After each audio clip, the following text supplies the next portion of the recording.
दाम दंड भेदेन अस्माकं विजयम निश्चितम। साम दाम दंड भेदेन अस्माकं विजयम निश्चितम। कहाँ है? कैसे होगा? अपनी मित्रता के भावावेश में बहकर तुम बहुत बड़ी भूल कर रहे हो दुर्योधन, बहुत बड़ी भूल। वो अंगराज अब वो कर्ण नहीं रहा जिसे अस्त्र बनाकर तुम पांडवों पर प्रयोग करना चाहते थे ना, जिसकी सारी शक्ति उसके कवच और कुंडल में थी, जो अब नहीं है, जिसके जाते ही कर्ण केवल और केवल मात्र एक साधारण योद्धा और एक साधारण धनुर्धारी रह गया है दुर्योधन। और ऐसे व्यक्ति को तुम प्रधान सेनापति बनाना चाहते हो? है? कौरवों की वास्तविक शक्ति इच्छा मृत्यु के वरदानधारी महामहिम भीष्म है, ना कि वो कवचहीन सूत पुत्र कर्ण। मैं जानता हूं कि तुम्हें बहुत बुरा लगता है, बहुत बुरा लगता है, जानता हूं मैं। परंतु एक बार अपने मन से पूछो एक बार, उत्तर यही मिलेगा कि वो सुपुत्र कर्ण कुंती और उसके पुत्रों के लिए कोमल भाव रखता है, कोमल भाव। स्मरण करो कि किस प्रकार उसने हमारी हर चाल में बाधा डालने का प्रयास किया है दुर्योधन। चाहे वो द्युत सभा हो या विराट युद्ध, हाँ, या फिर तुम्हारे जीजा श्री जयद्रथ का अपमान है। कर्ण सदैव उन पांडवों के पक्ष में रहा है, द्रोही है वो। अपने मन को टटोलो दुर्योधन, उत्तर मिल जाएगा तुम्हें। विश्वासघाती है तुम्हारा मित्र कर्ण, विश्वासघाती।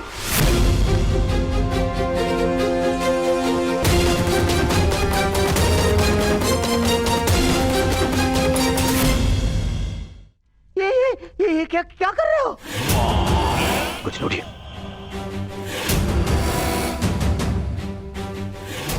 मैंने अपने मन को टटोल कर देखा तो स्वर से यह आया कि मेरा मित्र कर्ण पूर्ण रूप निष्ठावान है।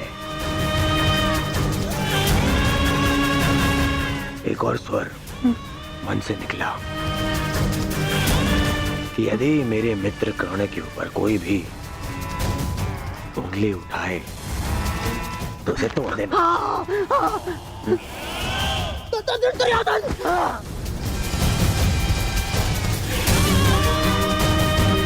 केवल इसलिए कि आप मेरे मामा श्री हैं। बार बार मेरे धैर्य की परीक्षा लेने का अधिकार नहीं मिल जाता। भविष्य में स्मरण रखना, जब मैंने अपने संबंधियों को क्षमा नहीं किया,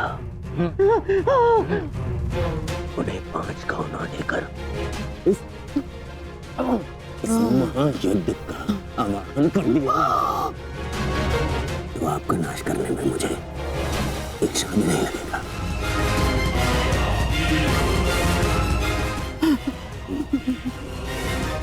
इसलिए स्मरण रखना,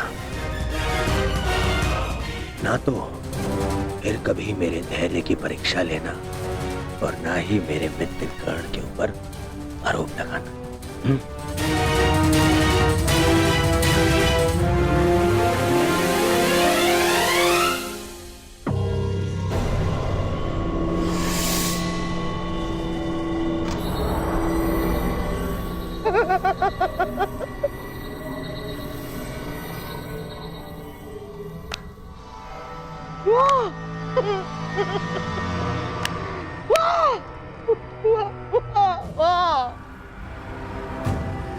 मेरे होने वाले सम्राट, वाह!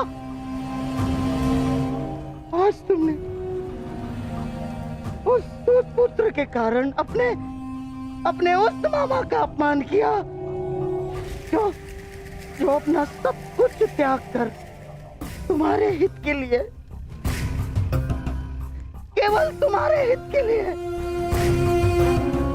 अपनी बहन के घर श्वान बनकर बैठा है। तुमने उस मामा का अपमान किया जिसने अपना श्वास, अपना ध्यान, अपनी आस, अपना अभ्यास सब कुछ न्योछावर कर दिया अपने होने वाले सम्राट के लिए। तुमने उस मामा का अपमान किया दुर्योधन, जिसने साम दाम दंड भेद युक्ति कपट छल कुचक्र षड्यंत्र सबकी पराकाष्ठा कर दी। क्यों? अपने होने वाले सम्राट के लिए है? और तुमने उस मामा का अपमान किया उसके लिए जिसने अपना कवच और कुंडल उन पांडवों को दान में दे दिया। साधु मेरे होने वाले सम्राट, साधु।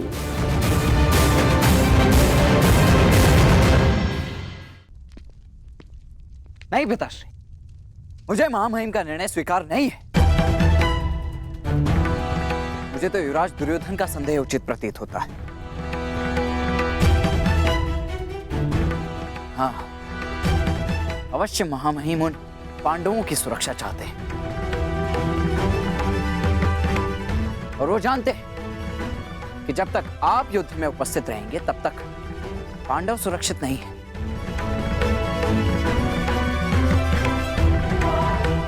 तभी वो आपको युद्ध से दूर रखना चाहते हैं।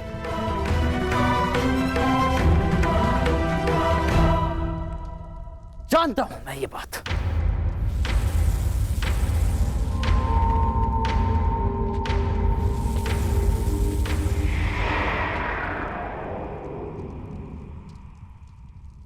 शांत हो जाओ पुत्र। कैसे शांत हो जाऊं पिताश्री? इस समय कौरवों को सबसे अधिक आवश्यकता आपकी है, ना कि महामहिम की।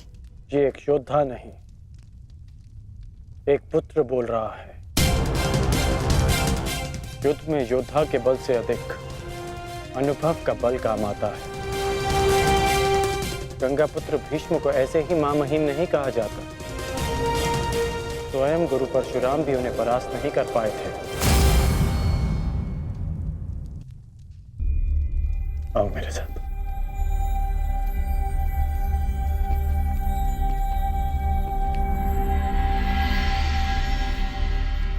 जब तुम भीतर आए थे तो बाहर कौन था?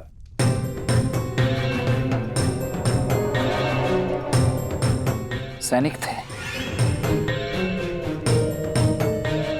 सहस्त्रों सैनिक थे। तो बताओ कि वो सारे सैनिक कहां चले गए?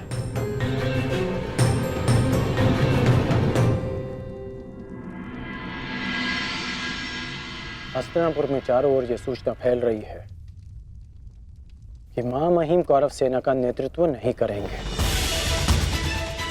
सारे सैनिक अपने अपने सेना नायकों के पास इस बात की पुष्टि करने के लिए गए हैं। और यदि यह निश्चित हो गया कि महामहिम कौरव सेना का नेतृत्व नहीं करेंगे तो युद्ध से पूर्व ही कौरवों का अधिकतम बल युद्ध से विरक्त हो जाएगा। ये सारे सैनिक अपने प्राण हथेली पर लेकर इसलिए लड़ते हैं क्योंकि इन्हें विश्वास है कि उनका सेनापति उनके प्राण व्यर्थ नहीं जाने देगा, कि उनके जीवन के बदले में उन्हें विजय मिलेगी। इसलिए पुत्र, दुर्योधन को मेरे बदले महामहिम को चुनना चाहिए, क्योंकि महामहिम के पास सेना का विश्वास है। तो अब आप क्या करेंगे पिताश्री? एक योद्धा होने के नाते अपने से महान योद्धा का सम्मान और वो कार्य जो मेरे मित्र के हित में होगा